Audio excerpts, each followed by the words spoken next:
മൂലകുമടക്കി ഭരിക്കാൻ അണ്ണാർക്കണ്ണന് മോഹം. അമ്പോ അണ്ണാർക്കണ്ണന് മോഹം. അണ്ണാർക്കണ്ണന്റെ മോഹം കൊള്ളാലേ കൃഷ്ണേട്ടാ. കവിത നല്ല രസമുണ്ട്, ഒന്ന് വായിച്ചേട്ടെ. തന്നാലാവത് ചെയ്തതിനൊരു ചെറു സമ്മാനം നൽകിയിടുമ്പോൾ രാമന് തോർത്തില്ല, സാക്ഷിയായി തുണ നിന്ന ലക്ഷ്മണനും തോർത്തില്ല. എന്ത്? രാമനും ലക്ഷ്മണനും തോർത്തില്ലെന്നോ?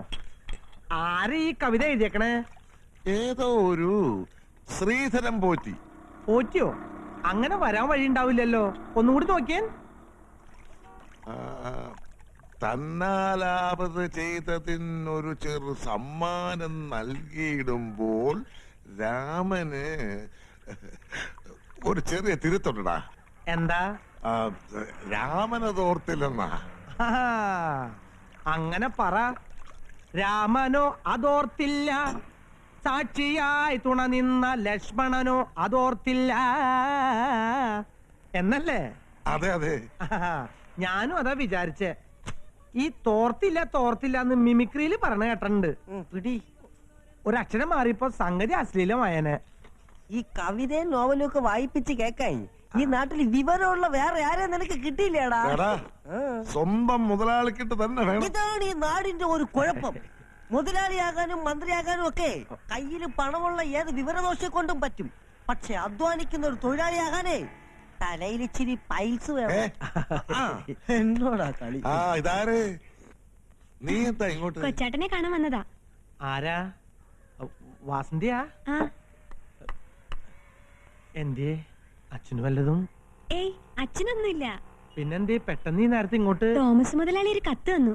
കണ്ണ് ഡോക്ടർക്കുള്ളതാ. ഡോക്ടർ അമേരിക്കന്ന് എത്തിയോ? ആ, സിറ്റിയിലെ മെഡിക്കൽ ആശുപത്രിയിലാന്നാ പറഞ്ഞേ. ഇന്ന് തന്നെ പോയി കാണണമെന്ന്. പോകാടാ, നമുക്ക് ഇപ്പൊ തന്നെ പോവാം. ഞാൻ അപ്പോഴേ പറഞ്ഞില്ലേ തോമസ് സാർ അങ്ങനെ വെറും വാക്ക് പറയുന്ന ആളല്ലെന്ന്. മോളെ ഞാൻ കൂടി വരട്ടെ? വേണ്ട, എപ്പോഴാ തിരിച്ചു വരണേന്ന് പറയാൻ പറ്റില്ല. എന്റെ മോള് വീട്ടിലേക്ക് പോയിക്കോ. ബസാശുണ്ടോ? എടാ, ഞങ്ങൾ ആ സിറ്റി ആശുപത്രി വരെ ഒന്ന് പോവാ. മുതലാളി, അമേരിക്കയിൽ നിന്ന് വന്ന ഡോക്ടർ കെല്ലിന്റെ പണി അറിയാമോ എന്ന് ചോദിക്കണം. എന്റെ കാല് നേരെയാക്കാൻ പറ്റുമോന്ന് അറിയാനാ. കാലല്ല, നിന്റെ നാവ് ആദ്യം നേരെയാക്കേണ്ടത്.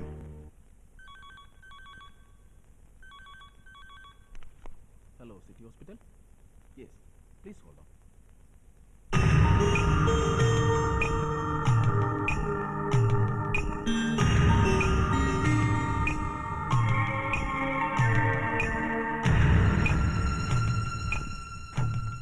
ഇയാളെ ടേബിളിൽ കിടത്തു. വരൂ.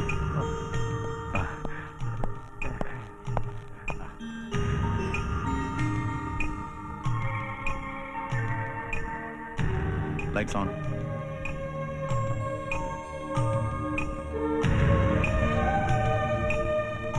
ഈ പേഷ്യന്റിനെ എന്റെ മുറിയിലിരുത്തിയേക്കും. ശരി ഡോക്ടർ.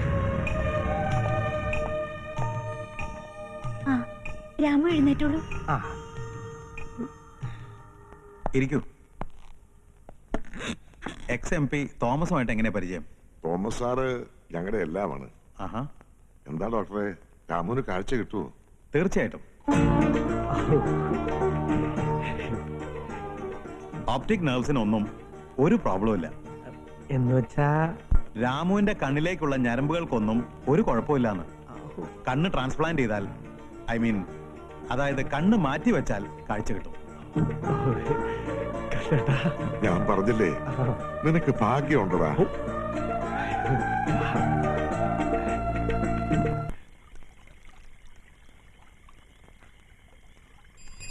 വാസന്തി, ദേ കൊച്ചേട്ടൻ എത്തിയല്ലോ. ഡോക്ടർ എന്ത് പറഞ്ഞു വെച്ചേട്ടാ? ഞരമ്പുകൾക്കൊന്നും കുഴപ്പമില്ലെന്ന്, കണ്ണ് മാറ്റി വെച്ച കാഴ്ച കിട്ടുന്ന പറയണേ. എന്റെ ഭഗവതി, നേരെയാണോ ഞാൻ ഈ കേക്കണേ?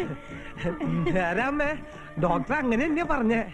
അല്ല, അതിനിപ്പോ കണ്ണ് എവിടുന്നാ കിട്ടുക? കണ്ണ് പൊട്ടനെ പറ്റിയതിന് അച്ഛൻ അമ്മയെ പ്രാവുമ്പോൾ കാവിലെ അമ്മയെ വിളിച്ച് കരഞ്ഞോണ്ട് എന്റെ അമ്മ പറയാറില്ലേ, എനിക്ക് കാഴ്ച കിട്ടാൻ വേണ്ടി അമ്മയുടെ ഉയിര് വേണമെങ്കിൽ തരാന്ന്. ഉയിര് വേണ്ട, ഒരു കണ്ണെനിക്ക് തരാമ്മേ. കണ്ണ് കിട്ടിട്ട് നീ എന്ത് ചെയ്യാൻ പോടാ? കഴിവേറി കളക്ടർ ആവാൻ പോടാ. കണ്ണും വച്ചോണ്ടിന്ന് പാടിയാലേ 10 പൈസ ഒരാളും തരില്ല. ഞാൻ വല്ല കൂലിപ്പണിയും ചെയ്തോളാം അച്ഛാ. പിന്നെ പണിയും കൊണ്ട് ആൾക്കാർ നിന്നെയും കാത്ത് നിൽക്കുകയല്ലേ. രണ്ട് കണ്ണുണ്ടായിട്ടൂടെ ഓരോരുത്തന്മാര് തെക്ക് വടക്ക് തെണ്ട് കിടക്കുക. അപ്പോഴാ ഒറ്റ കണ്ണ് വെച്ചോണ്ട് നീ ഉണ്ടാക്കാൻ പോണത്.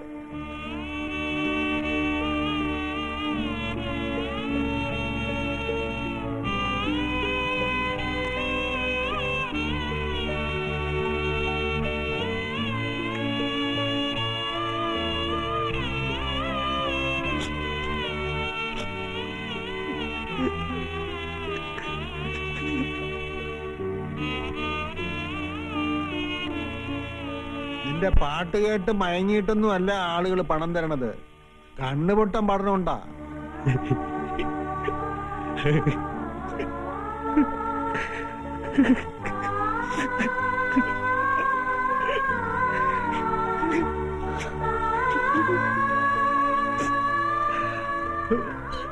അവൻ പുതിയ കണ്ണുണ്ടാക്കാൻ പോണം. അച്ഛൻ പറയണത് പറഞ്ഞോട്ടെ. എന്റെ ഏട്ടന് ഞാൻ തരും കണ്ണ്.